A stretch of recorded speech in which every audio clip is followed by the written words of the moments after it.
we stayed at the mission home the first night, and my mission president's his name is President Kuseki. So we stayed with him and Sister Kuseki, and they made a big dinner with lots of Brazilian food, and everyone was speaking Portuguese, and I was with all the Americans who couldn't speak or say anything.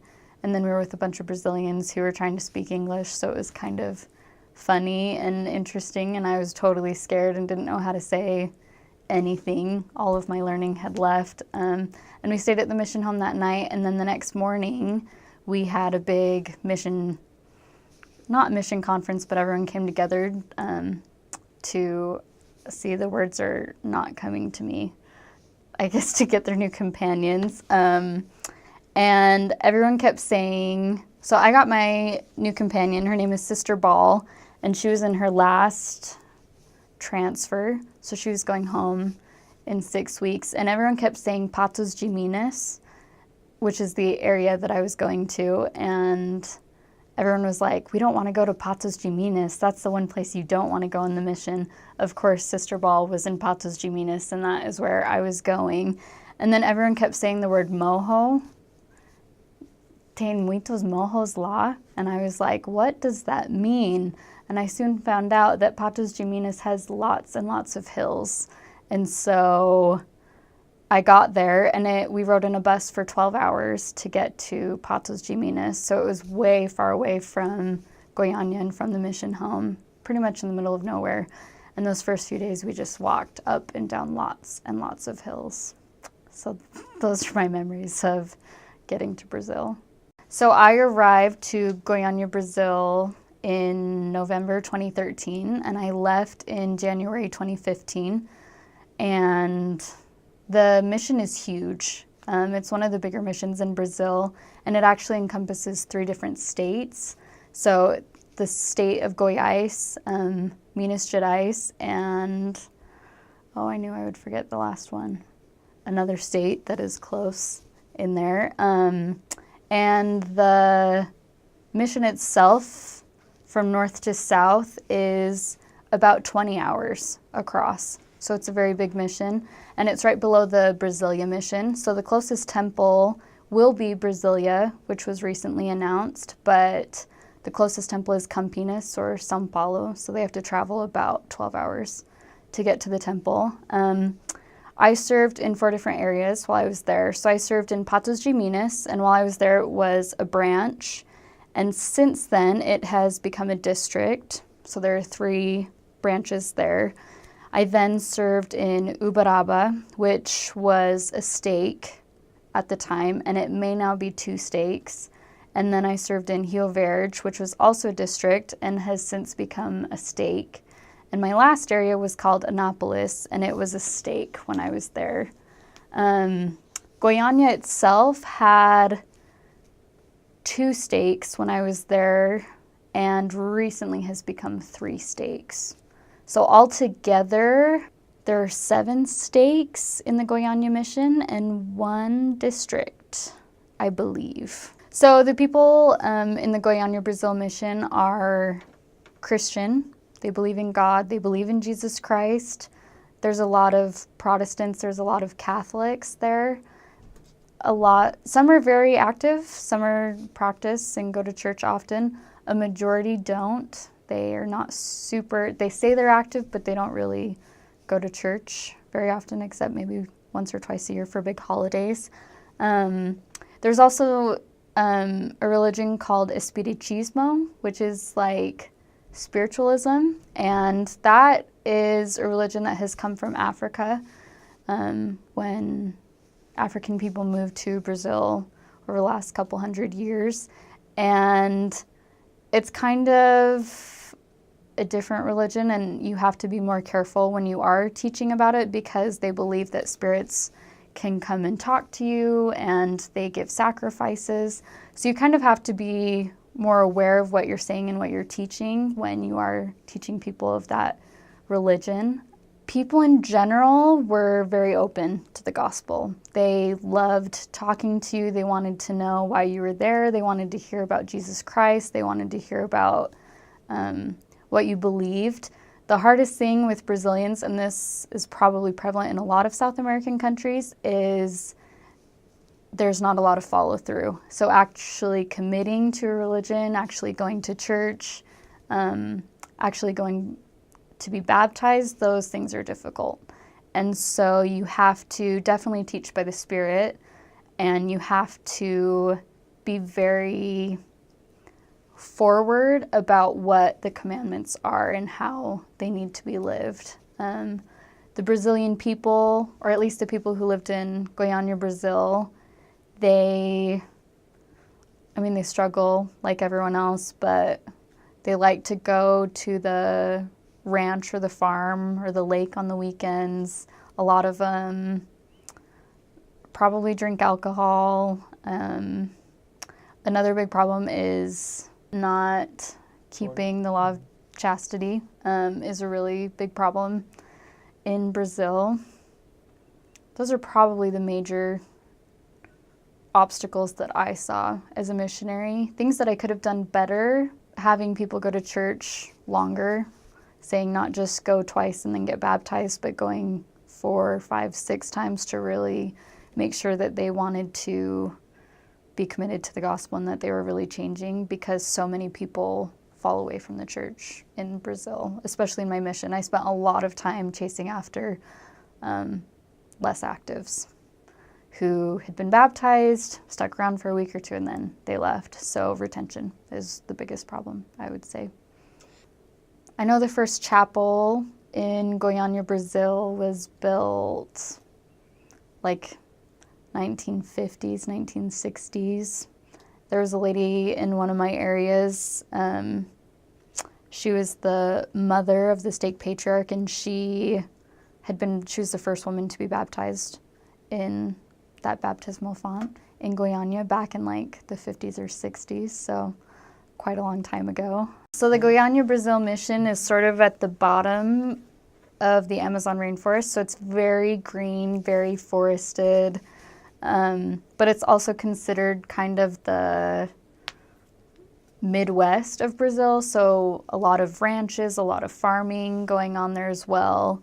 And some of the areas that I served in were not city, they were small towns, and they were surrounded by forest and country all around it. Whereas a few of the cities, and Goiânia especially, are very, very big metropolitan cities. They have skyscrapers, they have taxis, they have a bus system, there's millions of people who live there.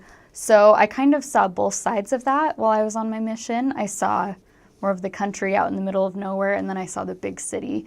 And a lot of people that live in that part of Brazil, for the most part, they're considered more middle or upper class because there are more opportunities for jobs. The economy is doing better there, a lot because of the farming. So a lot of the people that I met and taught lived in 1 or 2 story homes. It was a decent sized house. Some people worked on the farm. A lot of people had city jobs. They were accountants or doctors or lawyers or bankers, school teachers. So more often than not, the people did pretty well. There were some areas where there were what you would call a favela or slums, and where there were little houses built right on top of each other and dirt floors, and people lived very poorly, but that was not the norm of my mission. And maybe in other missions in Brazil you would see that more, but in my mission that was not the most common. A lot of times the mothers stayed home with their kids and the husbands worked, and a lot of men drove and had cars. A lot of women didn't know how to drive. Most families only had 1 car. Wildlife, lots of monkeys and birds and parrots, occasional anteaters. It was very hot, very humid. It rained a lot. Like I said, Patos de Minas and Rio Verde, they were more in the country, so they're more known for farming, for cows. Uberaba had like every year they would have a big cattle festival, and they would bring bulls and cows from all over the area, and they would auction them off and sell them, and people could ride them. And so one P-Day we went and looked at all the cows because that's what it was well known for. Annapolis, my last area, was a bigger city, and it was about an hour away from Goiania, and it has the most churches per square foot in the whole world. So it has the most churches, like, compared to most other cities in the world. So we saw churches all the time. A lot of the people that lived there, I mean, they were Brazilian, but they were often descendants of people who were European. And so they often could trace their history back to Europe. Also, there were a lot of immigrants from Haiti who were moving there, and so they spoke Haitian Creole. So there were multiple times on my mission where I was trying to speak Haitian Creole and could not do it very well because it's not similar to Portuguese. So there were a lot of immigrants moving into that area. Also, there were a lot of people from the northern part of Brazil who were moving to that area because northern Brazil was struggling with not enough food, not enough water, not enough jobs. So there were large populations of northern people from the northern part of Brazil who were moving to the areas that I was in, which was interesting because that's kind of when you ran into poorer families, bigger families, they maybe hadn't gone to school. It was harder for them to find jobs. So I guess I worked with that demographic quite a bit as well. The Brazilian people are incredibly friendly, incredibly loving, very outgoing, very talkative. They love to hug you. They love to touch you, grab your arm. So when you go to church, you're not like shaking hands, you hug everyone. Men will try to kiss you on the cheek. You have to tell them not to. So very loving, very warm, and that's something that I greatly admire about the Brazilian people is they just make you feel so loved and cared for. Something that I really love about them is they're very open. So you would go in to teach a lesson, and more often than not, they want to share their life story. They want you to meet their cousins and their aunts and uncles. So they're very family-oriented. They often have meals with all their family. Their family lives close together. They all get together a lot, and they want you to meet all of them and talk to all of them, which was great. So we didn't have dinner like you do in the States for meals. You have lunch in the state or in Brazil, and so we would have lunch with different families every single day. So it's kind of like a siesta. Everyone takes 2 hours and they go and have lunch. So you go and eat rice and beans and meat every single day, and everyone will always say come mais, which means eat more. So then you just keep eating more, and you have to be pretty like, no, I don't want any more. No, I'm really okay, but it was so good to get them to not feed you anymore. They don't want you to do their dishes. They want to just serve you and be hospitable to you. So my companion would always have me distract them so that she could try and do the dishes, but they usually stop you. They don't let you go any further. Transportation in Brazil is kind of crazy. So you just walk across the street, you run across the road, you hope you don't get hit because people don't really stop. They just go really fast. When we were knocking doors, we would clap outside. You don't like knock on the door or ring the doorbell, you just clap really loudly outside. Something that is just funny for Americans who are learning Portuguese is you go there and you'll say, posso ter copo de água, which means can I have a cup of water?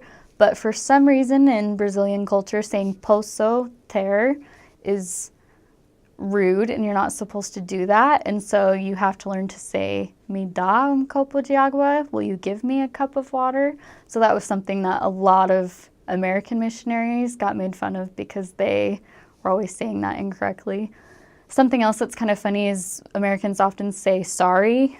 And so in Portuguese, because I was so used to just saying, sorry that happened to you. Oh, sorry, that's so hard.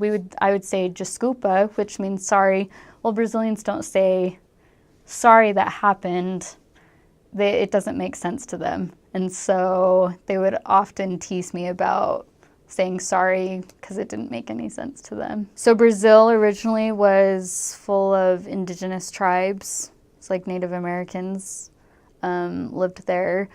Eventually, Europeans, mainly people from Portugal, came to Brazil and settled the land, and they started to build cities. This was a couple hundred years, 300, 400, 500 years ago, but they started to intermix with the indigenous tribes that were there. And then because Portugal had started to migrate to Brazil, they also imported slaves from Africa. So then all of a sudden you had African people who were being used as slaves. So then they started to intermix. Well, because Portuguese people from Portugal had started to live in Brazil, other Europeans started to move there. So you can see a lot of people from Italy, a lot of people from Germany. When my grandpa served his mission, he served in the southern half of Brazil, and it was only 2 missions at the time, and this was back in the 1950s. He actually spoke German on his mission because there were whole colonies where people only spoke German. So that was only 60, 70 years ago, and there are still places where they celebrate holidays from Germany or Italy, or Holland even, which is kind of unique. And then really interestingly, in the last 30 or 40 years, Brazil and Japan started to have immigration to each other's countries. And so a lot of colonies were Japanese. And so so my mission president, President Kuseki is actually a Japanese name.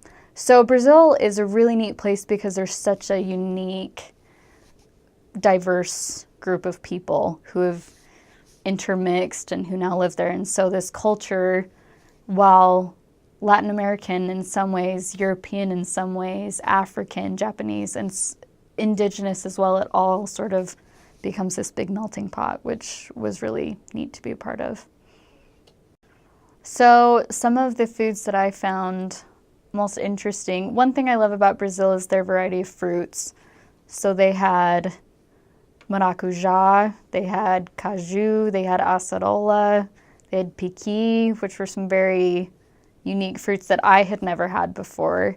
And probably the most interesting was piqui, and it smelled different. It was a smell that you were not used to, but also you couldn't bite into it because it had little spines in it. So if you bit into it, it would get stuck those spines would get stuck in your mouth and you'd have to go to the hospital. And so you just have to lightly roll your teeth on it. And the Midwestern part of Brazil, they love piqui. So they like to put piqui in lots of food. So that was unique for me. Something else that Rio Verde, my third area, there's a lot of pimenta, which is a red pepper that they put into a lot of food there. And most Brazilian food is fairly bland, but this pimenta that they would put in to like rice and beans made it a lot spicier, which was kind of different. Something else that I had while I was in Brazil was called Guaraná Jesus, and it was like a tutti frutti Guaraná from the northern part of Brazil. And so the missionaries really liked Guaraná Jesus. And then it came in a pink and blue bottle. Yeah, there was an elder who ended up in the hospital because he bit into it, and he bit into it and he was in the hospital and had to get the spines taken out of his mouth. We teased him a little bit after that. Brazilians love not soup, suco. Suco is juice. They love juice. So I had watermelon juice, and I had passion fruit juice, and I had cherry juice, and I had caju juice. So lots of different kinds of juices, which I really enjoyed. Pound de queijo was one of my favorite foods because it was really good. And in my last area, there was a little padaria. There was a little baked goods store, and they would sell fried pound de queijo. So we would go get that every morning, almost. Mandioca is like a potato, and they fry it, and it's yellow and kind of tastes unique, but it's really good, and I really liked that. We had that with almost every meal. On their hamburgers and on their pizza, they have this green sauce that it's like a green cheese sauce, and they put it on everything, or at least their hamburgers, hot dogs, and pizza, and they put corn on their hamburgers, hot dogs, and pizza, which I had also never seen before. They would create like a black bean stew with all the leftover parts of meat. So there were a few times where I found like a pig's tail or a pig's ear in it, and it all tasted really good because they mixed it up and put a lot of spices in, but you knew when you were having that it was the leftover part of the meat at the end of the week or whatever. But feijoada, yeah. I mean, they drink a lot of soda, a lot of Coca-Cola, a lot of Guaraná, a lot of Fanta, a lot of soda for every meal. They ate a lot of fish. I did eat fish eyes once. I was dared to eat fish eye, which was not my most favorite experience, but there's a lot of fish that are eaten, and yeah. Brazilian barbecue is amazing because, well, they have rice and beans and like every kind of meat that you could ever imagine, and you go to a place and you pay like $10 and then you can get all you want of all of that meat and all of the beans and rice and the pound de queijo, and it's just really good, and you eat all of it. Okay, so I will demonstrate how to talk to someone when you are contacting them on the street, or if you're knocking on their door, what you would say to them to introduce the gospel and to invite them to learn more. In Brazil, you often call people irmão or irmã, meaning brother or sister, and so we would talk to someone, we would knock on someone's door, start talking to someone on the street, and I would say, "Oi, tudo bem? Como vai?" So I just said, "Hi, how are you?" And they would respond, and I would say, "Nós somos missionárias da Igreja de Jesus Cristo dos Santos dos Últimos Dias. Já ouviu falar?" So I would say that we are missionaries from the Church of Jesus Christ of Latter-day Saints. Have you ever heard of it? And they would respond, and we would, man, it's hard to remember. It's been so long. And then we would say, "Então, como missionárias, nós compartilhamos uma mensagem que fala sobre Jesus Cristo e como as famílias podem ser mais felizes na vida." So then we would say something like, we share a message about Jesus Christ and how families can be happier in their lives. Nós podemos pegar seu endereço e seu nome e visitar vocês algum dia. And then we would ask, can we get your address and can we get your name and maybe come visit you sometime? And hopefully they would give us their address, and we'd say, vocês estão em casa quais dias e que hora nós podemos passar lá? And then we would ask them what times they're there, what is the best time for us to go and visit. And then we would write down everything, and we would say, foi prazer para te conhecer. Ciao. And I would then say, it was a pleasure to meet you. See you soon. That's usually how a contact would go if they were open and willing to meeting with us. So the biggest thing to prepare in going to a mission in Brazil, especially where I was, is you don't have a bike and you don't have a car, so you're walking all day, every day in very humid, hot temperatures. So you want really good walking shoes. A lot of missions allow like Keens or Chacos or Toms, so something that's really comfortable and you can wear for a long time. Skirts and shirts, you want them to be really light, not heavy, because again, you're walking all the time and it's really hot, so you're sweaty. I would encourage not bringing a lot of makeup, not bringing a lot of hair product. You can buy shampoo and conditioner and soap and deodorant there. You don't need a lot of makeup when you're on a mission because you're just sweating it off. As for your hair, I would even say keep it short, put it up. It's a lot easier to handle than like straightening and curling all the time. One thing, Brazil doesn't have a lot of feminine hygiene products, so you probably want to pack a significant amount of that so that you have it for your mission. I mean, they have them there, it's just hard to find and kind of expensive. So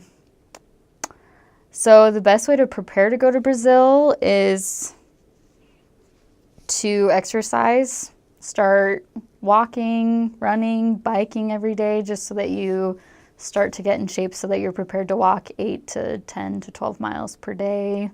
Again, have good shoes to walk in. When you're there, depending on the area, you have to be careful of the water that you drink. So we would buy big containers of water and we would drink that water. Most of the areas I was in, it was okay to drink the water, but sometimes if you're in a very poor area, you didn't want to drink the water because you could get sick. You wanted to be careful also buying food off the street from street vendors because you don't know if the meat was cooked super well or if it was, like, what was wrong with it. So again, you could run into issues there. Probably the hardest thing for me was just transitioning food-wise. It took me a month or so to be able to digest well. So just bring medication that works for you if you have stomach problems, if you're throwing up or something like that. There's a lot of bugs there, and I got bit multiple times. So make sure you bring Benadryl in case you have an allergic reaction. Bring anti-itch cream, things like that, just because you could get bit by spiders or mosquitoes.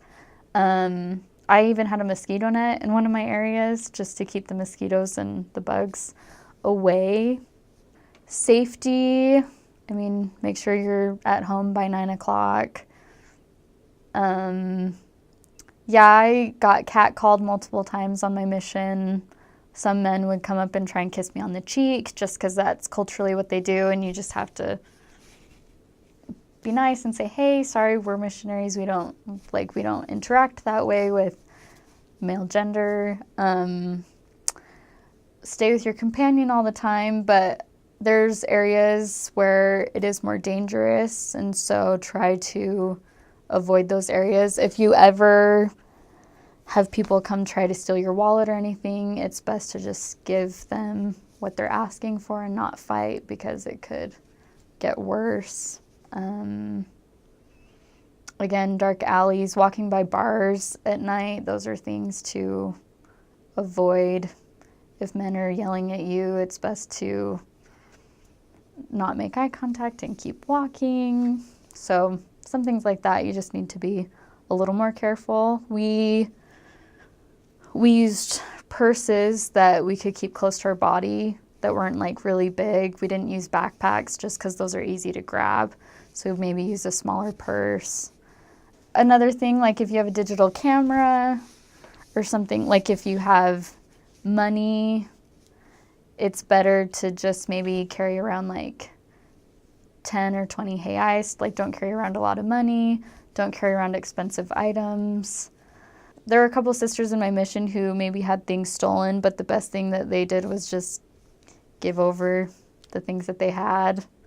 For the most part, the sisters were in safer areas. The elders were usually in a little more scary areas. But I actually didn't have any, I was fine my whole mission. No one ever tried to take my wallet or my purse or anything. So just be smart like you would anywhere.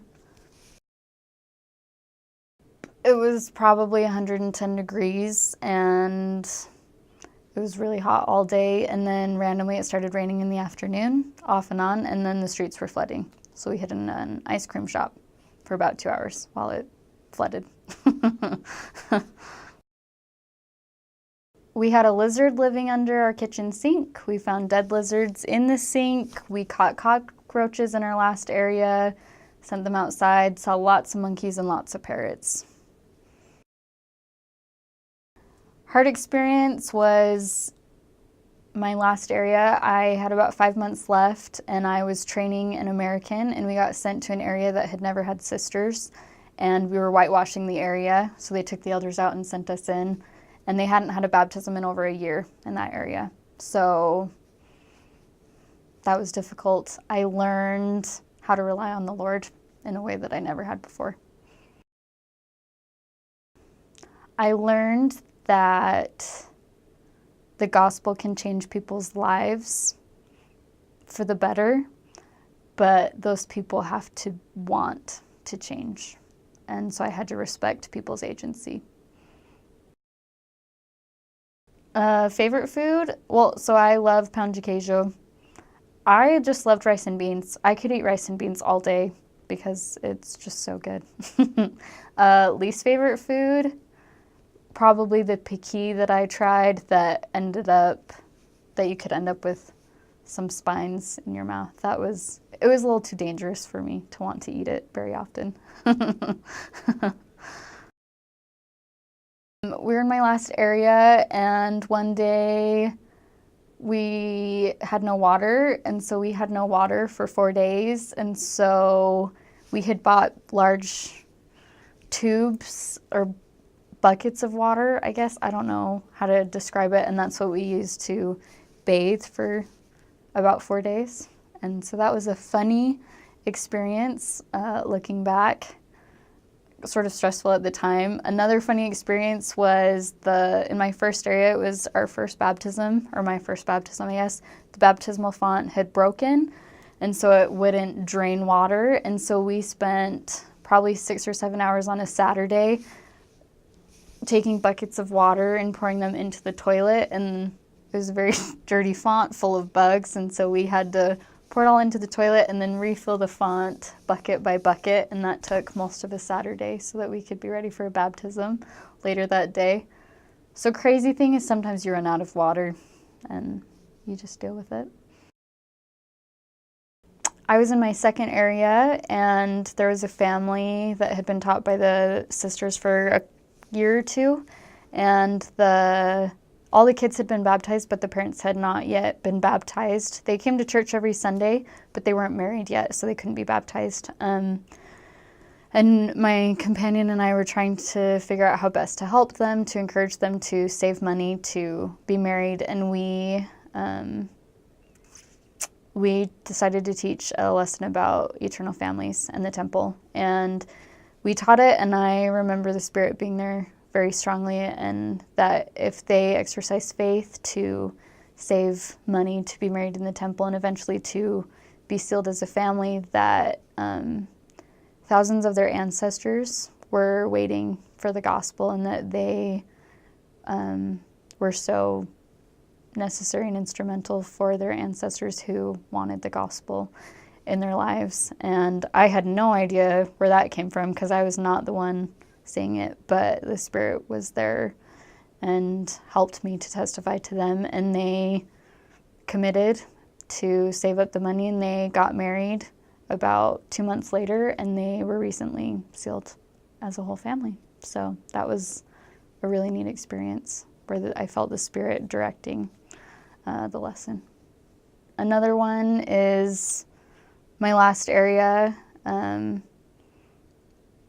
We were walking down the street one day, and we hadn't really been having success for a while. We were walking down the street, and this woman passed us. Her name was Zelia, and she said, "Are you the sisters for the Mormon church?" And we said, "Yeah, that's us." And she was like, "I'm a member of your church. Can you tell me where it is?" And we wrote down the address, and that Sunday she showed up at church. She caught a taxi and came to church, and she had some things to work out, but we started teaching her the lessons again, and she returned to full activity. And so that was a really neat experience that the Spirit, Heavenly Father, put us in the path of this person who had been looking for the church and trying to find it for a while, and she found us on the street, and she was able to return to church in full activity. So, yeah.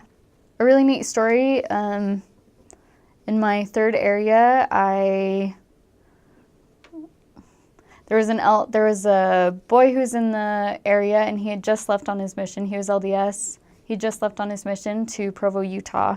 So he had left right before I got to the area, and I got to the area, and I became really good friends with his family and his girlfriend that he had been dating for the last 4 years. And his girlfriend was very, very Catholic, and had no interest in the church whatsoever. And her boyfriend had been on his mission probably for 2 months, and he had challenged her to find out if the church was true. And so we went over. I'd been in the area about a week. We went over to teach Missionary, and she was not super interested. We could just tell that she didn't really want anything to do with it. And then a couple weeks later, so we decided to just kind of be friends with her, talk to her when we saw her, but not push it. And then one Sunday she showed up at church, and we knew when she showed up at church that Sunday that she was ready.